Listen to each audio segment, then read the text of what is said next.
I caught my boyfriend and a close friend having an affair at her wedding. What's more shocking is everyone in our circle knew and never told me, so I exposed them right there, making her fiance abandon her on her special day. During my university years, I found myself part of an incredibly tight-knit group of friends from my academic department. Over the years, we've managed to stay closely connected. There were 7 of us in total, 4 guys and 3 girls. Ellie, who became my absolute closest friend in the world, was my roommate during those college days. We were completely inseparable from day one, sharing every secret and experience together. She became my best friend through all our university years, and I never imagined that attending her wedding would become the moment where my entire world would shatter around me. From our close-knit group, I had been in a committed relationship with James for the past 8 years.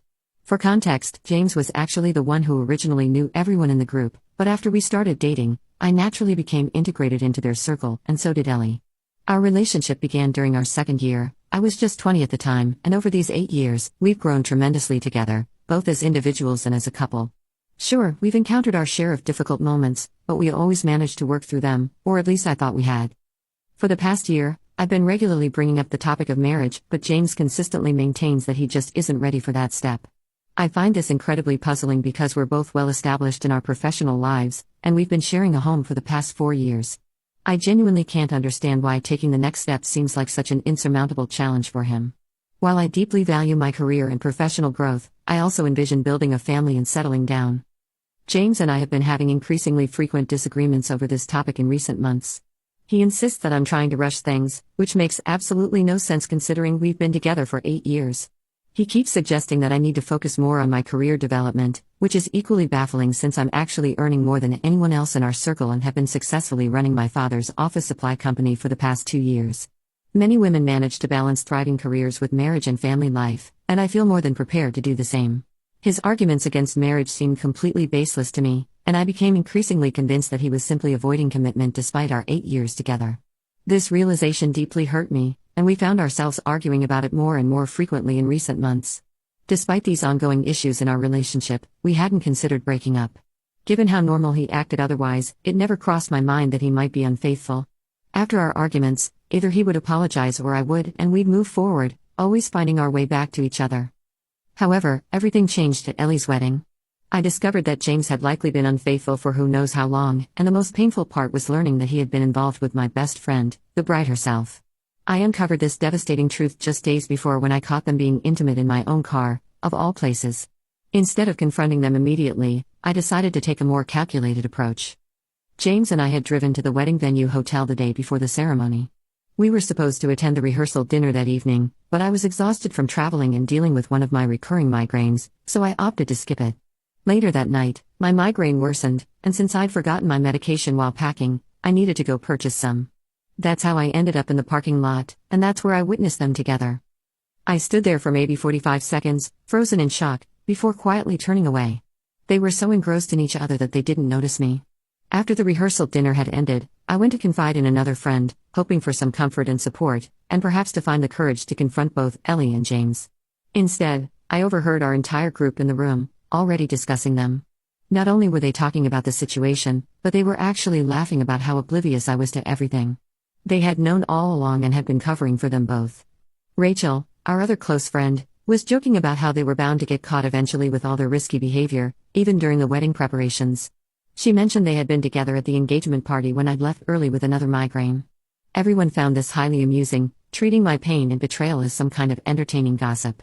I was absolutely horrified at how casually they discussed everything, showing complete disregard for my feelings. I silently walked away from the door, thankfully unnoticed since they were all quite intoxicated. That day was undoubtedly one of the worst of my life, but after crying in my room for about 15 minutes, I decided to maintain my composure. I had already started forming a plan for how to handle this situation. When James returned to our room, I pretended everything was normal, and we went to bed without any discussion. The next day, during the wedding, I maintained my usual demeanor until right before the ceremony was set to begin.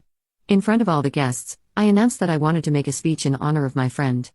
This was obviously not traditional, and I received many strange looks, but Ellie allowed it, probably assuming I would share some heartfelt memories.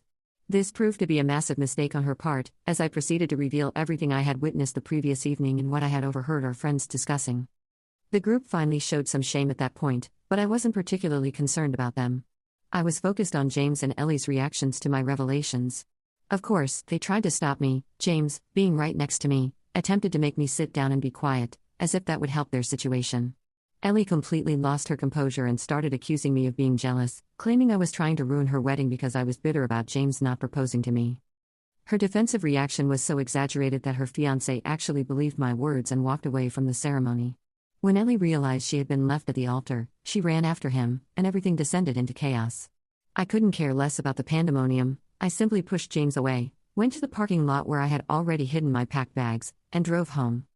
3 days passed without any contact, but yesterday James finally reached out. He admitted that while he and Ellie had been wrong, my actions were completely irrational. According to him, I didn't just ruin the wedding but destroyed Ellie's life. Her parents have cut ties with her, her fiancé has ended things permanently, and she's now facing financial difficulties. Apparently, she had been counting on this wedding to solve her monetary problems. It turns out there was even more to Ellie's situation than I initially realized. Her fiancé, who was 6 years her senior, was facing an ultimatum from his wealthy family: either settle down in marriage or risk being disinherited, with everything going to his brother.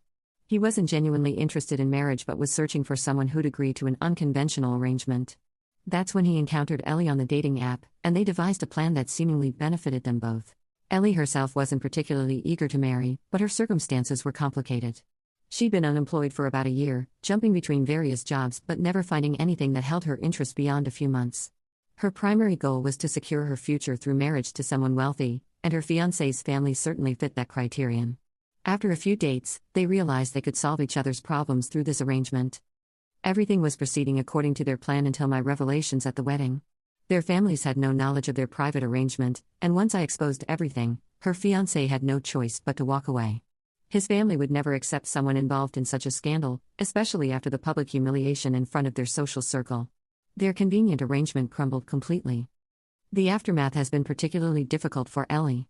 She'd been living with her fiancé for several months, having quit her last sales position, and now finds herself in a precarious situation. Her parents have refused to take her back, leaving her without a place to stay.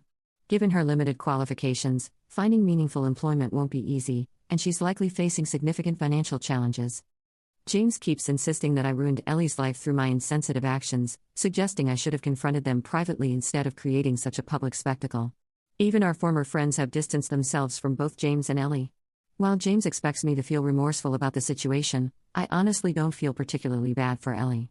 She needs to take responsibility for her life and find stable employment instead of relying on others for support. The only aspect that does give me pause is the public humiliation of both families. My speech undoubtedly cast a shadow over both Ellie's and her fiancé's families. Having known Ellie's parents personally and seeing their kindness, this part of the fallout does weigh on my conscience. Sometimes I wonder if I could have handled everything more discreetly, perhaps confronting them privately and ending my relationship with James without creating such a public scene. Regarding the timeline of their relationship, I can only piece together what I overheard from our former friends' conversation. They mostly made crude jokes, but the significant revelation was about the engagement party incident. I had left early that night due to my chronic migraines, which often forced me to leave social gatherings early. It's a medical condition I've seen numerous doctors about and take medication for, but it requires me to get adequate rest. I never thought it was fair to ask James to leave these gatherings early with me, so he would always stay behind. Looking back, I'm starting to realize their relationship probably existed for much longer than I initially suspected. While that chapter is closed now, I doubt James is the type of partner Ellie truly wants for her future. He's not nearly as wealthy as she desires, and he expects his partner to maintain their career. He's always been clear about not wanting to be the primary provider, claiming it's too much pressure. Looking back, I once admired this quality in him, but I suspect Ellie won't share that appreciation.